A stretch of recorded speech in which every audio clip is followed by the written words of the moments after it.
Hello friends, welcome back to Anvesha channel. आज हम लोग पढ़ेंगे काव्य भाषा के रूप में ब्रज भाषा का उदय और विकास। आज हम लोग पढ़ेंगे ब्रज भाषा का उदय और विकास। ब्रज, ठीक है। ब्रज का अर्थ होता है पशुओं या गायों का समूह या चारागाह। पशुओं की प्रधानता के कारण यह क्षेत्र ब्रज कहलाई, ठीक है। और इसकी बोली ब्रज भाषा या ब्रजी कहलाई, ठीक है। तो ये पशुओं की प्रधानता के कारण यह ब्रज कहलाई, ठीक है। आगे हम लोग देखते हैं कि ब्रज भाषा का उदय, ठीक है। बहुत इंपॉर्टेंट क्वेश्चन है ये। ब्रज भाषा का उदय 1000 ईस्वी के आसपास सौरसैनी अभ्रंश के मध्यवर्ती रूप से माना जाता है, ठीक है। तो ब्रज भाषा का उदय सौरसैनी अभ्रंश से माना जाता है। ब्रज भाषा का मुख्य बोलियां कौन कौन है? भुक्सा, अंतवेदी, भरतपुरी, डांगी, मथुरी आदि। ब्रज भाषा का एक अन्य नाम पिंगल है, ठीक है। ये बहुत इंपॉर्टेंट है कि ब्रज भाषा का एक अन्य नाम पिंगल है, ठीक है। ब्रज बोली बांग्ला का सर्वप्रथम प्रयोग बंगाली कवि ईश्वर चंद्र गुप्त ने किया था, ठीक है। तो यहाँ पे याद रखिएगा आप लोग कि जो ब्रज बोली है उसका सर्वप्रथम प्रयोग बंगाली कवि ईश्वर चंद्र गुप्त ने किया था, ठीक है। वो भी 19वीं शताब्दी में, ठीक है। अब हम लोग देखते हैं कि ब्रज भाषा का क्षेत्र, ठीक है, किन किन राज्यों में बोला जाता है, ठीक है, और किन किन जिलों में ब्रज भाषा बोली जाती है, ठीक है। तो सबसे पहले उत्तर प्रदेश, ठीक है। तो ये उत्तर प्रदेश राज्य है, ठीक है। और उत्तर प्रदेश में किन किन जिलों में बोली जाती है? मथुरा, आगरा, अलीगढ़, बुलंदशहर, मैनीपुरी, एटा, बदायूं, बरेली तथा सीमावर्ती क्षेत्रों में ब्रज भाषा बोली जाती है। हरियाणा गुड़गांव जिले में ब्रज भाषा बोली जाती है, ठीक है। गुड़गांव जिले के पूर्ववर्ती पट्टी में, ठीक है। राजस्थान के अंतर्गत कहाँ कहाँ बोली जाती है? भरतपुर, धौलपुर, करौली तथा जयपुर के पूर्वी भाग में, ठीक है। अब देखिए मध्य प्रदेश के अंतर्गत कहाँ बोली जाती है? ग्वालियर का पश्चिमी भाग में ब्रज भाषा बोली जाती है, ठीक है। अब इसके अलावा देखिए कि ये बहुत इंपॉर्टेंट है कि ब्रज भाषा का प्रमुख क्षेत्र कौन कौन है, ठीक है। एकदम मुख्य क्षेत्र कौन कौन है? तो मथुरा, आगरा, अलीगढ़, धौलपुर, मैनीपुरी, एटा, बदायूं, बरेली, बुलंदशहर के आसपास के क्षेत्रों में बोली जाती है, ठीक है। अब ब्रज भाषा बोलने वालों की संख्या कितनी है, ठीक है। ब्रज भाषा बोलने वालों की संख्या लगभग, ठीक है, 1.5 करोड़ के आसपास है, ठीक है। ये भी इंपॉर्टेंट क्वेश्चन है। साहित्य और लोक साहित्य दोनों ही दृष्टियों से ब्रज भाषा बहुत ही संपन्न है। आगे देखिए उद्भव और विकास, ठीक है। इसका विकास सौरसैनी अभ्रंश के मध्यवर्ती रूप से हुआ है, ठीक है। ये बहुत इंपॉर्टेंट क्वेश्चन है, ठीक है। इसका जो विकास है सौरसैनी अभ्रंश से हुआ है, ठीक है। और इनके जो प्रमुख कवि कौन कौन है? सूरदास, नंददास, रस खान, घनानंद, देव, बिहारी, केशव, ठीक है, भारतेंदु हरिश्चंद्र, जगन्नाथ दास रत्नाकर, ठीक है, सत्यनारायण कवि रत्न। तो ये सब प्रमुख कवि है, ठीक है। आगे हम लोग देखते हैं कि 14वीं शताब्दी के उत्तरार्ध से ब्रज भाषा में निरंतर स्वतंत्र साहित्य मिलने लगे थे, ठीक है। ब्रज भाषा का उदय 10वीं शताब्दी के आसपास माना जाता है। अब हम लोग देखेंगे ब्रज भाषा का विकास, ठीक है। अगर हम इसको मतलब चरण में तोड़ते हैं तो इसके 3 चरण होते हैं, ठीक है। पहला पूर्व युग, ठीक है, मतलब सूरदास, ठीक है, सूरदास के पूर्व का युग, ठीक है। प्रारंभिक युग में ब्रज भाषा, ठीक है, मतलब प्रारंभिक युग में ब्रज भाषा, ठीक है। और ये प्रथम चरण है और इसका प्रारंभ 1525 तक है, ठीक है। तो सबसे पहले हम लोग सूरदास के पहले के युग को देखेंगे, ठीक है। दूसरा देखिए सूरदास युग, ठीक है। ये जो युग है द्वितीय चरण, ये सूरदास के युग का समय है, ठीक है। तो इसीलिए यहाँ पे मैंने लिखा है कि सूरदास युग की ब्रज भाषा, ठीक है। आगे है सूरदास परवर्ती युग, ठीक है, मतलब यहाँ पे सूरदास के बाद का युग, ठीक है, रीतिकाल में ब्रज भाषा, ठीक है। तो इसका जो मतलब इसका जो टाइम है वो 1800 ईस्वी से अब तक है, ठीक है। और द्वितीय चरण का 1525 से 1800 ईस्वी तक माना गया है, ठीक है। और ये प्रथम चरण कितना है, 1525 तक, ठीक। सूरदास पूर्व युग, ठीक है। हम लोग यहाँ पे प्रथम चरण में पढ़ते हैं कि हेमचंद के प्राकृत व्याकरण में दिए गए सौर सैनी अभ्रंश के दोहों में ब्रज भाषा पूर्ण रूप सुरक्षित है, ठीक है। तो हेमचंद्र द्वारा रचित जो प्राकृत व्याकरण है इसमें भी ब्रज भाषा हमें देखने को मिलती है, ठीक है। तो वहाँ भी इन दोहों में भी ब्रज भाषा देखने को मिलती है, ठीक है। आगे देखिए, प्राकृत पैंगलम और उक्ति व्यक्ति प्रकरण, ठीक है, इन दोनों पुस्तकों में भी ब्रज भाषा का आरंभिक रूप अर्थात अभ्रंश और ब्रज का मिश्रित रूप देखने को मिलता है, ठीक है। तो प्राकृत पैंगलम और उक्ति व्यक्ति प्रकरण इन दो पुस्तकों में भी हमें ब्रज भाषा के मतलब आरंभिक रूप देखने को मिलते हैं, ठीक है। और इनकी जो भाषा है वो अभ्रंश और ब्रज का मिश्रित रूप देखने को मिलता है, ठीक है। आगे देखिए, पृथ्वीराज रासो के प्रामाणिक अंशों की भाषा, ठीक है। तो जो पृथ्वीराज रासो जो ग्रंथ रचा गया है जो प्रामाणिक है, ठीक है, प्रामाणिक अंशों की भाषा ब्रज, ठीक है। प्रामाणिक अंशों की जो भाषा है उसमें भी ब्रज देखने को मिलता है, ठीक है। तो यहाँ पे यही बताया जा रहा है कि पृथ्वीराज रासो जो ग्रंथ है उसमें भी ब्रज भाषा देखने को मिलती है। और कीर्तिलता, ठीक है, इसको किसने लिखा है, विद्यापति जी ने। तो फिर कीर्तिलता में भी ब्रज भाषा हमें देखने को मिलती है। यहाँ पे देखिए, ये जो पंक्ति है ये प्राकृत पैंगलम से ली गई है, ठीक है। तो इसमें भी मतलब ब्रज भाषा की छुटपुट रचनाएं मिलती है, ठीक है। फिर ये भी पृथ्वीराज रासो का पंक्ति है, तो इस पंक्ति में भी ब्रज भाषा हमें देखने को मिल जाती है, ठीक है।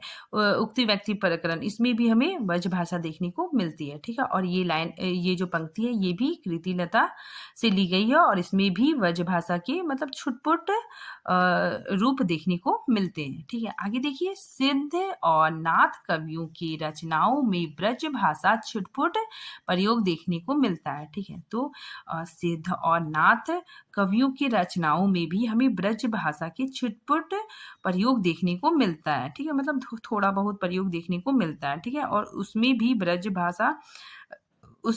ब्रज भाषापन दिखाई पड़ता है, ठीक है। तो इनकी रचनाओं में भी ब्रज भाषा देखने को हमें मिल जाती है। लगभग 1350 ईस्वी में ब्रज भाषा का अधिक स्पष्ट रूप मिलने लगा था, ठीक है। तो सबसे पुराना उपलब्ध कृति कवि सुधीर अग्रवाल कृत, ठीक है, ये बहुत इंपॉर्टेंट है कि सुधीर अग्रवाल द्वारा रचित प्रद्युम्न चरित 1354 ईस्वी में भी ब्रज भाषा देखने को मिलती है, ठीक है। तो ये सुधीर अग्रवाल की जो रचना है प्रद्युम्न चरित, इसमें भी हमें ब्रज भाषा देखने को मिलती है, ठीक है। आगे देखिए, विष्णुदास, ठीक है, विष्णुदास की ये बहुत ही प्रमुख रचनाएं हैं, ठीक है। तो विष्णुदास की जो रचना है स्वर्गारोहण, रुक्मणी, मंगलम, स्नेह, लीला, महाभारत आदि ग्रंथों में मिलता है, ठीक है। मतलब इन ग्रंथों में भी हमें ब्रज भाषा के रूप देखने को मिलते हैं, ठीक है। मणिक की बैताल पचीसी, ठीक है, बैताल पचीसी में भी क्या होता है कि हमें ब्रज भाषा के स्वरूप देखने को मिलते हैं, ठीक है। चतुर्भुज दास की मधुमालती कथा, नारायण दास की चित्ताई वार्ता आदि रचनाएं प्राप्त होती है, ठीक है। आगे देखिए, महाराष्ट्र के संत नामदेव के पदों की रचना में, ठीक है, नामदेव के पदों की रचना में और नानक देव से अर्जुन तक, ठीक है, इनकी रचनाओं में भी हमें ब्रज भाषा के अलग अलग शैलियों का प्रयोग देखने को मिलता है। अमीर खुसरो, ठीक है, अमीर खुसरो ब्रज भाषा का पहला स्वतंत्र प्रयोग अमीर खुसरो ने किया था, ठीक है। तो ब्रज भाषा का पहला स्वतंत्र प्रयोग, ठीक है, किसने किया था, अमीर खुसरो ने किया था, ठीक है। बाकी के जो आदिकाल की रचनाओं में थोड़ा बहुत मतलब ब्रज भाषा के रूप देखने को मिल रहे थे, लेकिन अमीर खुसरो ने ब्रज भाषा का मतलब पूरा स्वतंत्र रूप से प्रयोग अमीर खुसरो ने किया था। ठीक है, अमीर खुसरो की कविताओं में खड़ी बोली, ठीक है, खड़ी बोली और ब्रजभाषा दोनों में अमीर खुसरो ही पहले कवि हैं। ठीक है, इसीलिए यहाँ पे है कि अमीर खुसरो की कविताओं में खड़ी बोली ब्रज भाषा में लिखने वाले प्रथम कवि अमीर खुसरो हैं। अमीर खुसरो पहले कवि ऐसे हुए जिन्होंने स्वतंत्र रूप से ब्रज भाषा का प्रयोग अपनी कविताओं में किया।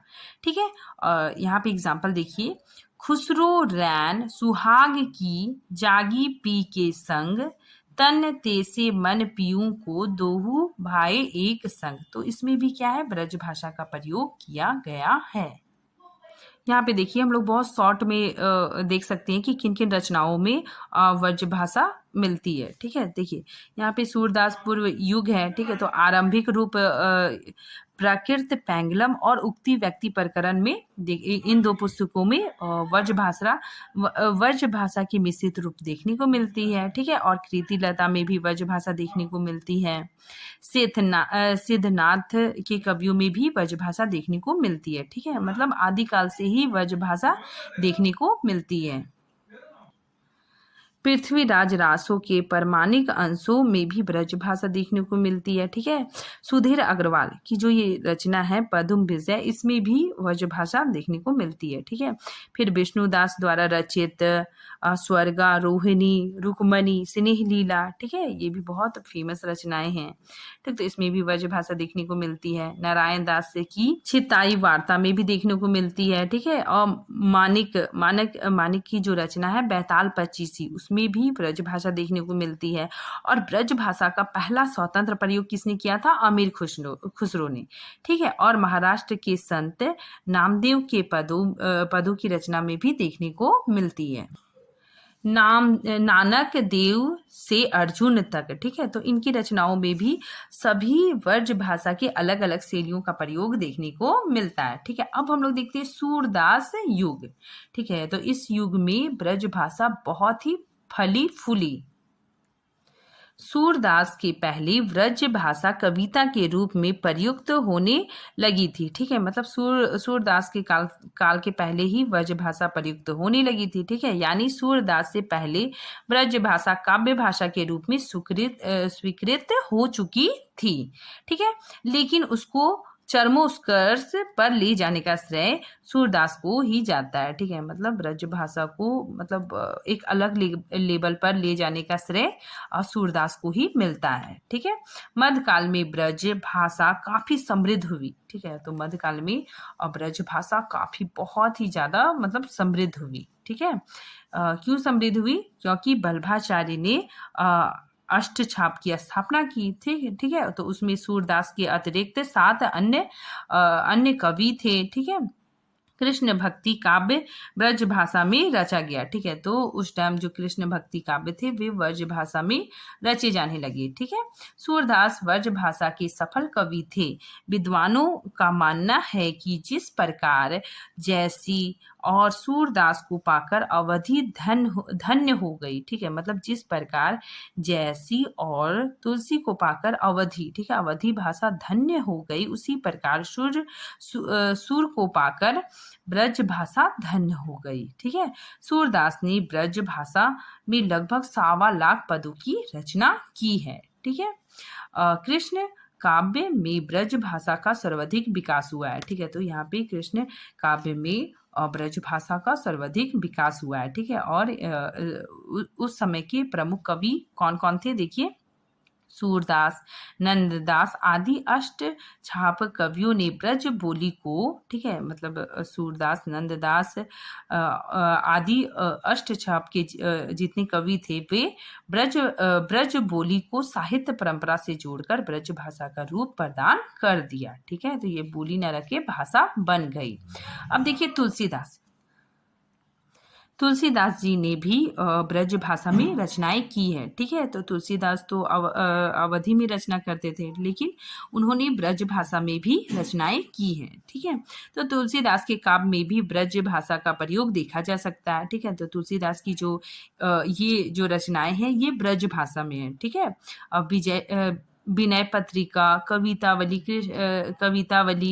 कृष्ण गीतावली, ये सब रचनाएं ब्रज भाषा में पाई जाती है।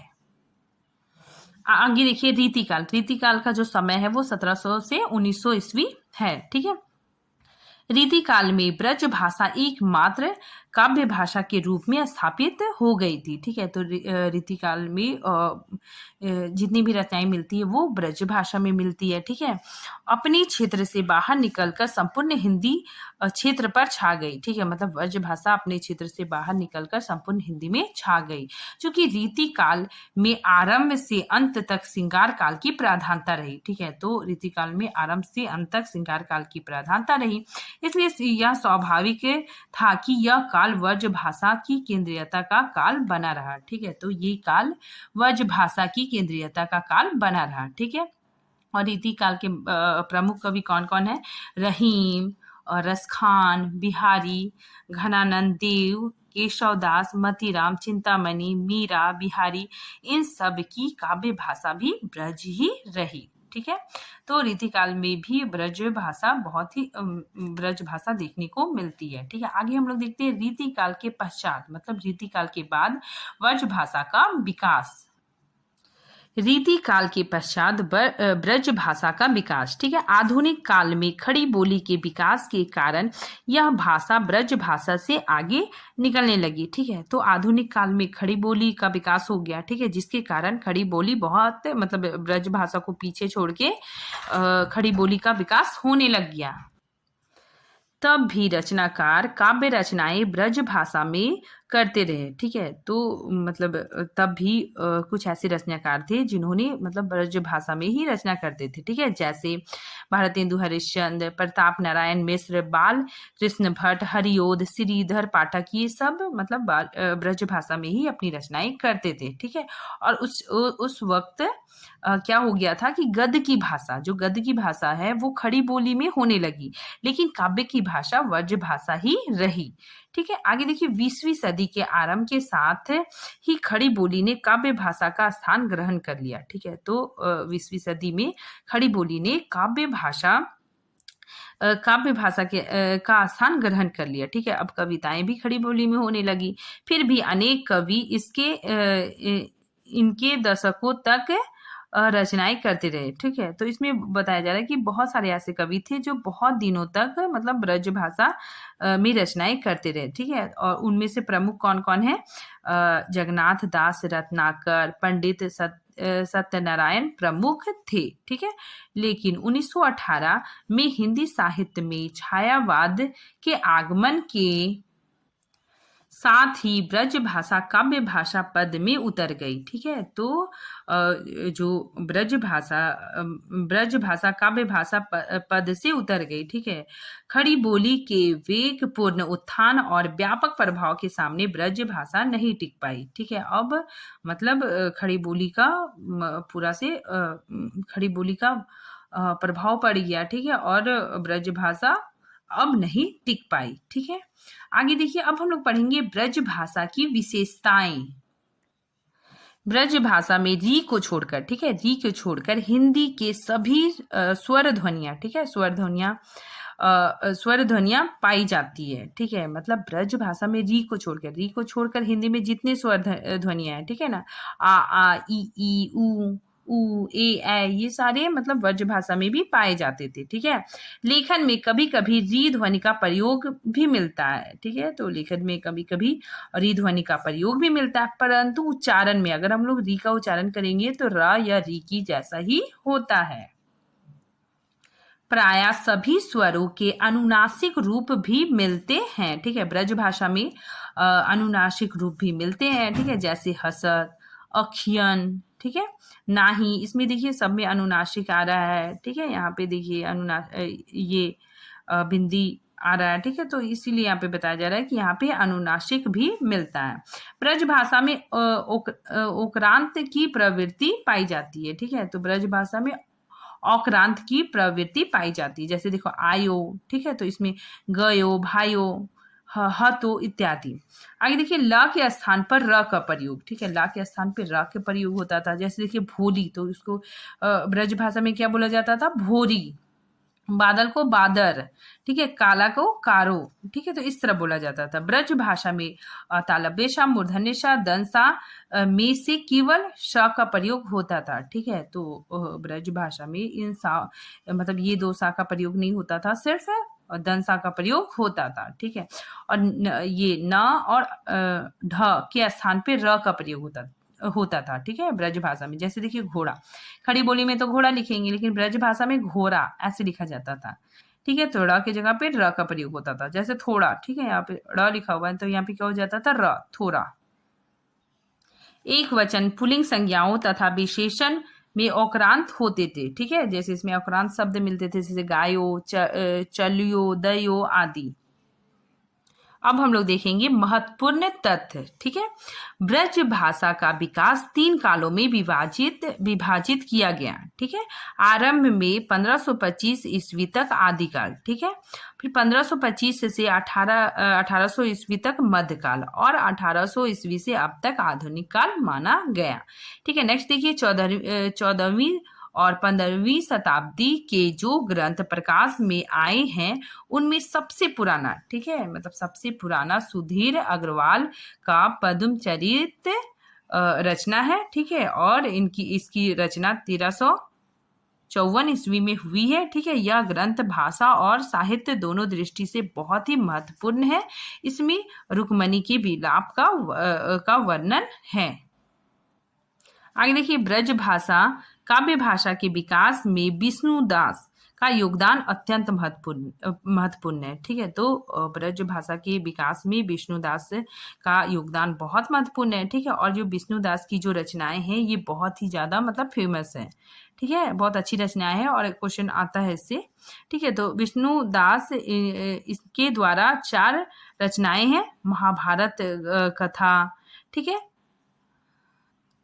स्वर्गारोहण, रुक्मणी मंगल और स्नेह लीला, ठीक है। आगे देखिए नारायण कृत, ये आता है क्वेश्चन, ठीक है। तो नारायण कृत चित्राई वार्ता पूर्णतः ब्रज भाषा में है, ठीक है। काव्य भाषा के विकास में इसका भी महत्वपूर्ण स्थान है, ठीक है। आगे देखिए सिखों के 5वें गुरु अर्जुन देव ने अपनी वाणी और पूर्ववर्ती 4 गुरुओं नाना देव, अंगद, रामदास और अमरदास के अतिरिक्त नामदेव, कबीर, तिलोचन, बेनी, रामचंद्र, रामनंद, धन्ना, पीपा, सेना, रौदास आदि भक्त की वाणियों का संकलन गुरु ग्रंथ साहब नामक से किया गया, ठीक है। इनमें ब्रज भाषा का तत्कालीन रूप दृष्टांत है, ठीक है। सुप्रसिद्ध कवित्री मीरा के पदों में ब्रज भाषा का व्यापक प्रयोग मिलता है, ठीक है, जबकि उनकी मातृभाषा राजस्थानी थी। कृष्ण भक्त कवियों में नंददास का स्थान सूर्यदास के पश्चात माना जाता है, ठीक है। तो नंददास भी बहुत ही मतलब अच्छे कवि थे, ठीक है। तो सूरदास के बाद इनका नाम लिया जाता है। गोस्वामी तुलसीदास का अवधि और ब्रज दोनों पर समान अधिकार है, ठीक है। तो तुलसीदास ने अवधि और ब्रज दोनों में रचनाएं की है, ठीक है। अतः इन्होंने दोनों भाषाओं में काव्य रचना की। गोस्वामी तुलसीदास ने कवितावली, गीतावली, कृष्ण गीतावली और विनय पत्रिका की रचना ब्रज भाषा में की, ठीक है। तो क्वेश्चन आ जाता है कि विनय पत्रिका की रचना तुलसीदास ने किस भाषा में की, तो ब्रज भाषा में, ठीक है। रसखान की कविता में ब्रज भाषा का शुद्ध परिमार्जित रूप मिलता है, ठीक है, देखने को मिलता है। रीतिकाल के बाद भी कृष्ण भक्त काव्यधारा प्रवाहित होती रही, ठीक है, और परंपरागत इसकी काव्य भाषा ब्रज भाषा ही रही। आधुनिक काल में लल्लू लाल, भारतेंदु, जगन्नाथ दास रत्नाकर, ठीक है, कवि रत्न आदि प्रमुख कवि है, ठीक है। तो आधुनिक काल के ये प्रमुख कवि है, ठीक है। इस काल में ब्रज भाषा पर खड़ी बोली के प्रभाव के साथ अंग्रेजी के अनेक शब्दों का प्रचलन होने लगा था।